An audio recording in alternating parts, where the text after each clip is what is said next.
அனைவருக்கும் வணக்கம். நம்ம இன்னைக்கு ஜிகே ஹவுசிங் ப்ராப்பர்ட்டிஸில் பார்க்க போகிற இந்த இடம் விற்பனைக்கு வந்திருக்குது. இந்த ப்ராப்பர்ட்டி பற்றி பார்க்குறதுக்கு முன்னாடி ஒரு சின்ன ரெக்வஸ்ட், நம்ம சேனலை இப்போ தான் ஃபஸ்ட்டு தடவை பார்க்குற ஃப்ரெண்ட்ஸாக இருந்தால் சப்ஸ்கிரைப் பண்ணிக்கோங்க. ஆல்ரெடி சப்ஸ்கிரைப் பண்ண ஃப்ரெண்ட்ஸுக்கு மிக்க நன்றி. இப்போ இந்த இடத்த பற்றி பார்க்கலாம் வாங்க. இந்த ப்ராப்பர்ட்டி தூத்துக்குடி மாவட்டம்ல அமைஞ்சிருக்குது. தூத்துக்குடியிலேருந்து மதுரை போகிற பைபாஸ் ரோட்லேருந்து நியர்பையாக 5 கிலோமீட்டர் டிஸ்டன்ஸ்லேயே அமைஞ்சிருக்குது.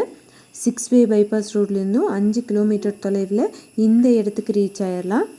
தூத்துக்குடியிலேருந்து சரியாக 37 கிலோமீட்டர் தொலைவிலையும், கோவில்பட்டியிலேருந்து சரியாக 25 கிலோமீட்டர் தொலைவிலையும் இந்த இடத்துக்கு ரீச் ஆயிடலாம். தார் ரோடு முகப்புலேயே இருக்கிறங்காட்டிக்கு கம்பெனி இல்லை ஒரு தோப்பு இல்லை மானாவாரி விவசாயம் அது போல் பண்ணுறதுக்கு ஏற்றதான ஒரு ப்ராப்பர்ட்டி. தூத்துக்குடியிலேருந்து 37 கிலோமீட்டர்லேயும், கோவில்பட்டியிலேருந்து 25 கிலோமீட்டர் டிஸ்டன்ஸ்லேயும் அமைஞ்சிருக்குது. மொத்தமாக 35 ஏக்கர் இருக்குது. ஒரு ஏக்கரோட விலை 15 லட்சம் சொல்கிறாங்க. புஞ்சை நிலம், நெகோஷியபிள்னு சொல்லியிருக்காங்க. யாராவது வாங்கணும்னு விருப்பப்பட்டீங்கன்னா கான்டாக்ட் நம்பர் வீடியோலேயே கொடுத்துருக்கேன். அந்த நம்பருக்கு கூப்பிட்டிங்கன்னா உங்களுக்கு தேவையான தகவல்கள் எல்லாமே தருவாங்க. தேங்க்யூ ஃபார் வாட்சிங்.